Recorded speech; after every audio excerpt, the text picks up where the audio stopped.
युवराज अंगद की आज्ञा लेकर जो वानर मधुवन में उत्पात मचा रहे थे, उन्हें मधुवन के संरक्षक सुग्रीव के मामा दधमुख ने बहुत समझाने की कोशिश की। जब वे नहीं माने, तब दधमुख वानर राज सुग्रीव के पास उनकी शिकायत लेकर पहुंचे। वानर राज सुग्रीव ने देखा कि मेरे मामा दधमुख, जिनके पास मधुवन की देखभाल की जिम्मेदारी है, बहुत दुखी होकर मेरे पास आए हैं। आखिर क्या कारण है? तब वानरराज सुग्रीव ने दधमुख से अपने पास आने का और दुखी होने का कारण पूछा। दधमुख बोले कि हे वानरराज, मधुवन में तुम्हारे पिता ऋक्षराज, फिर तुम्हारे बड़े भाई वाली और उनके बाद आप ही उस मधुवन में जाने के अधिकारी हो। लेकिन आज हनुमान सभी वानरों को उकसाकर मधुवन में उत्पात मचा रहे हैं। जब मैंने उन्हें रोकने की कोशिश की तो वे मुझे तो कुछ समझ ही नहीं रहे। उन्होंने मुझे भी बहुत परेशान किया है। युवराज अंगद भी उन्हीं की हाँ में हाँ मिला रहे हैं और किसी भी प्रकार से वे सभी उस मधुवन से बाहर नहीं निकल रहे हैं। वे वानर बड़े उत्साहित होकर फल खा रहे हैं और मधु पी रहे हैं। ऐसा करते तो भी कोई बात नहीं थी, खाते पीते तो हैं ही, जो बच जाता है उसे एक दूसरे पर फेंक भी रहे हैं। पूरे मधुवन में लूट मचा रखी है। लक्ष्मण जी वहां खड़े खड़े दधमुख की बात सुन रहे थे। उन्होंने सुग्रीव से कहा कि हे वानर राज, ये वृद्ध वानर किसके बारे में बात कर रहे हैं? तब सुग्रीव ने प्रसन्न होते हुए कहा कि ये मेरे मामा हैं और मेरा जो मधुवन है उसके संरक्षक हैं। इनका कहना है कि अंगद और हनुमान सहित सारे वानर मधुवन में घुसकर उत्पात मचा रहे हैं। यदि उनमें इतना साहस आ चुका है कि वे मेरे मधुवन में घुस गए हैं, इसका मतलब तो यही है कि वे जिस कार्य के लिए मैंने भेजे थे उसे पूरा करके ही लौटे हैं। अन्यथा उनमें इतना साहस कहाँ था कि मेरे मधुवन में घुसकर इस प्रकार उत्पात मचाते। वानरराज सुग्रीव फिर से लक्ष्मण जी से कहने लगे कि मुझे लगता है कि उन्होंने देवी सीता की खोज कर ली है। यह काम अवश्य ही हनुमान जी का ही होगा। ऐसा सुनकर लक्ष्मण जी को बड़ी प्रसन्नता हुई कि अब देवी सीता का पता चल गया।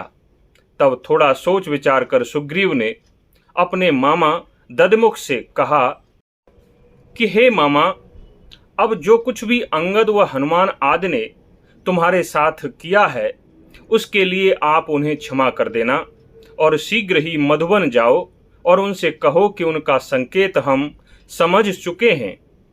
वे मुझे शीघ्र ही आकर मिलें। उन्हें वहां से जल्दी भेजो।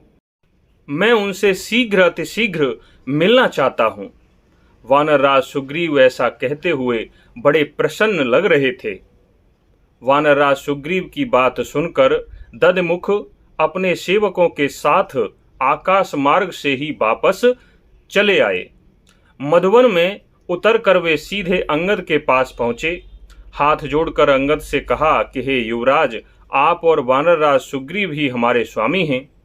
मुझसे यदि कोई भूल हुई हो या मेरे सेवकों से कुछ गलत हुआ हो तो उसे क्षमा करें और आप शीघ्र ही हनुमान जी व अन्य वानरों को साथ लेकर वानरराज सुग्रीव के सामने उपस्थित हो जाएं। यह संदेश देने के लिए वानरराज सुग्रीव ने ही मुझे कहा है। युवराज अंगद ने भी पूर्व में किए गए व्यवहार के लिए अपने दादा के समान अपने पिता के मामा दादा दधमुख से क्षमा मांगी और शीघ्र ही सभी वानरों को वानरराज सुग्रीव के पास चलने के लिए बोला। तब आगे आगे युवराज अंगद और उनके पीछे सभी वानर योद्धा आकाश मार्ग से होते हुए सुग्रीव के पास पहुंचे। सुग्रीव ने सभी वानर योद्धाओं को प्रसन्न मुद्रा में आते हुए देखा। अंगद, हनुमान, जामवंत, इसके अलावा जितने भी वानर योद्धा थे, उनके मुख पर प्रसन्नता दूर से ही दिखाई दे रही थी। उनके मुखों की प्रसन्नता को देखकर सुग्रीव ने श्री राम से कहा कि प्रभो, देवी सीता का पता चल गया है। इन सभी वानर योद्धाओं के मुखों की प्रसन्नता बता रही है। यदि ये लोग अपने कार्य में सफल नहीं हुए होते तो मेरे सामने इतने प्रसन्न और उत्साहित होकर कभी लौट कर नहीं आते। आकाश मार्ग से उतरकर सभी वानर सुग्रीव के निकट आए और सुग्रीव के सामने खड़े हो गए। उन्हें आदर पूर्वक प्रणाम किया। तब सुग्रीव का संकेत पाकर हनुमान जी श्री राम के पास गए और कहा कि हे प्रभो, देवी सीता पूरी तरह से स्वस्थ हैं। मैंने स्वयं देवी सीता के दर्शन किए हैं। वे हर समय आपका ही चिंतन करती रहती हैं। रावण ने उन्हें 2 मास की अवधि और दी है, उसके बाद वह उन्हें मार डालेगा। ऐसा कहते हुए हनुमान जी ने कांचन मणि अर्थात चूड़ामणि श्री राम को दे दी। हनुमान जी के मुख से ये शब्द सुनकर श्री राम और लक्ष्मण बहुत प्रसन्न हुए। फिर श्री राम ने हनुमान जी से सीता जी की खोज का सारा वृतांत सुनना चाहा। हनुमान जी ने भी सीता जी की खोज में जाने से लेकर सीता जी को खोज कर लौट कर आने तक का सारा वृतांत श्री राम को सुना दिया। उसके बाद हनुमान जी ने श्री राम से कहा कि हे प्रभु, देवी सीता ने चित्रकूट में घटित हुई उस कोये की घटना को भी मुझे बताया था, जिससे कि मैं आपको उनसे मिला था यह विश्वास दिला सकूं। यह सीता जी से ही मिला था यह पहचान के रूप में बता सकूं। प्रभु, अब मैंने आपको देवी सीता की खोज का सारा वृतांत सुना दिया है। उनके द्वारा दी हुई चूड़ामणि भी आपको दे दी है। चित्रकूट पर घटित हुई कोये की घटना भी आपको सुना दी है।